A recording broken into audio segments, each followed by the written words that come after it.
ሰላም ሰላም፣ እንዴት አደራችሁ? እግዚአብሔር ይመስገን አለው። ዛሬም በሌላ አጀንዳ ተገናኝተናል። እሱም አጀንዳ በትላንትናው ዕለት ብዙ ዲፕሎማሲያዊ ብዙ ስኬቶችን ዶክተር አብያችን እያሳካ ሰሞኑን በሙሉ እያሳካ በሄደበት ሁሉ በስኬት እየተመለሰ ይገኛል።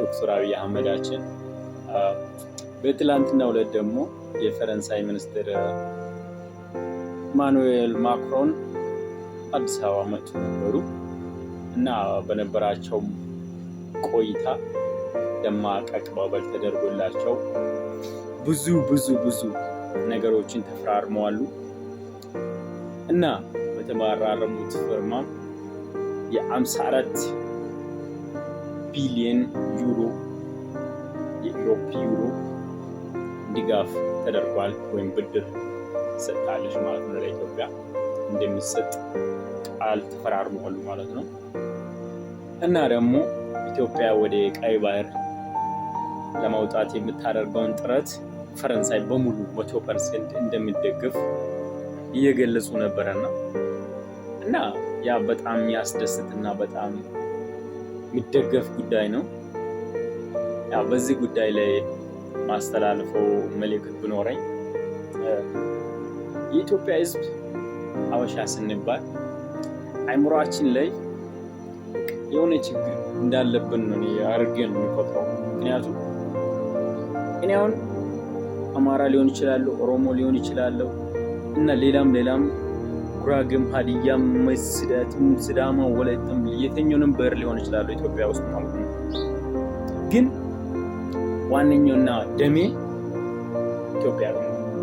በኢትዮጵያዊነት ነው ማምነው በዘር አላምንም ማለት ነው እና ዶክተር አብይ ኦሮሞ ሆኖ ኢትዮጵያን ስለመራ እኔ ሌላ ብሔር ሆኜ ይጎዳሉ ብዬ ማስበው ነገር ምንም የለኝም እና በዛ ጉዳይ ላይ ደግሞ ዶክተር አብይ አህመዳችን የኢትዮጵያን ሕዝብ በሙሉ በአንድ አይንና በአንድ አይን ብቻ ነው የሚያየው። ያ የሚያስደስት እሱ ጭንቅላት ላይ ዘረኝነት የሚባል ነገር የለም ዶክተር አብይ አህመድ ላይ ማለት ነው። አንተ ኢትዮጵያ ውስጥ ቁጭ ብለህ ግን በሌላ አድርገህ ታስባለህ። ዶክተር አብይ እኮ መሪነትን የሱን አይምሮ ለመቅሰብ ከዓለም አቀፍ መሪዎች እኮ እየጎረፉ ነው። ኢትዮጵያ እያየ ነው ምን አይነት ሰዎች ከዚህ በፊት ስማችን ራሱ ተጠርቶ ሲጠራ ማያውቁ መሪዎች የሀገራት መሪዎች ኢትዮጵያ እየጎረፉ ነው፣ እያየ ነው።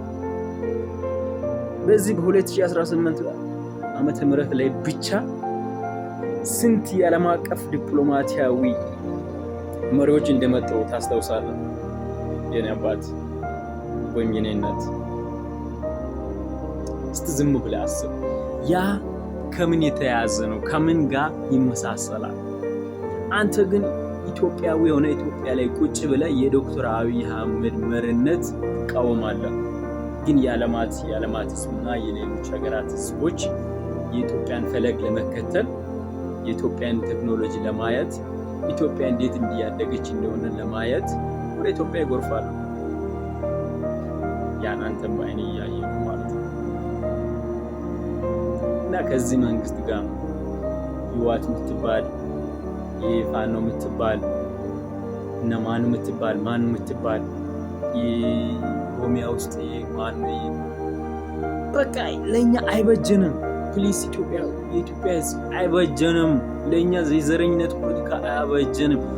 እስከ ዛሬ ከዓለም ተለጥለን ሊኖርንበት ምክንያት ዋነኛውም እየተሰደደን በሰው ሀገር እየተባለን በባህር እየተበለን ያለንበት ምክንያት የዘር ፖለቲካ ነው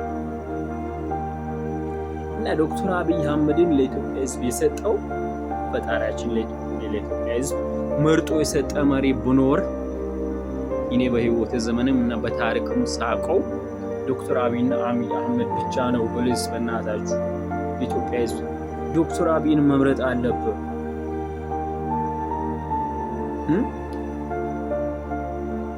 እሱ መች ማውራት እንዳለበት ያውቃል፣ መች ዝም ማለት እንዳለበት ያውቃል። ስለዚህ እኔ ዛሬ ማስተላለፍ የምፈልገው የምፈልገው ነገር ቢኖር ቀጣይ ግንቦት ላይ በሚደረገው ምርጫ ላይ የኢትዮጵያ ሕዝብ ፕሊስ ዶክተር አብይ አህመድን ምረጥ እና ባለፉት መሪዎቻችን ላይ በነበሩበት ሰዓት ለምሳሌ ኃይለማርያም ደሳለኝ የሚባለው መሪ በነበረ ሰዓት ብዙ የኢትዮጵያን ሕዝብ በዚህም ጥቃት ስትፈጸም የለም በራሱ እጅ ለቀቀ ስልጣኑ። እኛ አበሻ እኮ ዶክተር አብይ አህመድ ስለሆነ ነው እንጂ እኛ እኮ ማንመች ሕዝብ ነን። ኢትዮጵያዊ ማለት እኮ እኛ ስንፈጠር ራሱን በጣም ነው የሚገርመኝ ማርያም ነው። እና በዚህ ጉዳይ ላይ ዶክተር አብያችን ንጉሳችን ኑርልን። ዘንድሮ በሚደረገው ምርጫ ላይ ማሸነፍ አለብን። ብዙ ጥረት ብዙ ነገሮች ያሸንፋል። እኔ 100% እርግጠኛ ነኝ። የኢትዮጵያ ሕዝብ እሱ ነው የሚመርጠው። አንተ የአዲስ አበባ ልጅ ለምሳሌ እኔ ከዛሬ 6 እና 5 ዓመታት በፊት ቃሚ እዚህም ስታይ በዚህም ድንጋይ ላይ ቁጭ ብሎ ሙሉ ሕዝብ እና የሚሰደድ ሕዝብ ነው የነበረው። አሁን ግን ብዙ ነገር አለ። ብዙ ነገር ሰርተ መለወጥ ትችላለህ። ኢትዮጵያ ተለውጣለች። ብዙ ልማት እያደረገ ነው። አንተ እሱን በሱ ተደግፈ ሀገራችን ለማሳደግ ሀገራችን በዓለም ላይ ከፍ ብላ እንድታይ እንደ ቻይና፣ እንደ አሜሪካ፣ እንደ ሌሎች አፍሪካ ሀገራት ከፍ ብላ እንድታይ ነው ማድረግ አለብህ አንተ። የዘር ፖለቲካ ለኢትዮጵያ ሕዝብ አያዋጣንም። እስከ ዛሬ ተለጥነን ኖረናል። ዶክተር አብይ ገና ብዙ እድገት ብዙ ነገር ለኢትዮጵያ ሕዝብ ብዙ ነገር ያደርግልናል። ይህን አይምሮ ላይ ቅረጽ። የእሱን ፈለግ ተከተል። ምን እንደሚያደርግ እሱ እኮ መዋጋት አቅቶ አይደለም። ቃል አንድ ዛሬ እኮ ብናገር ለነ ህዋት ለነ ኢማን ነው ባልኩ የኢትዮጵያ መከላከያ ሰራዊት አንሶ አይደለም።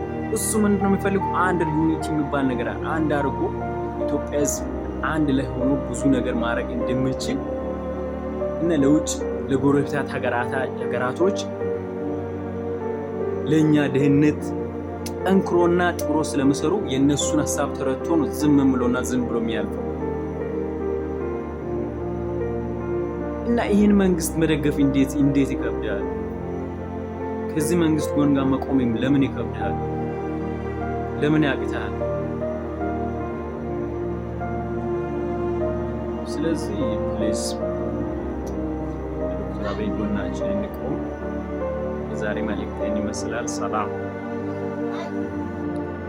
እና ቪዲዮን ላይክ እና ሼር ማድረግ እንዳይረሳ። አመሰግናለሁ። በሌላ ርዕስ እስከምንገናኝ ሰላም።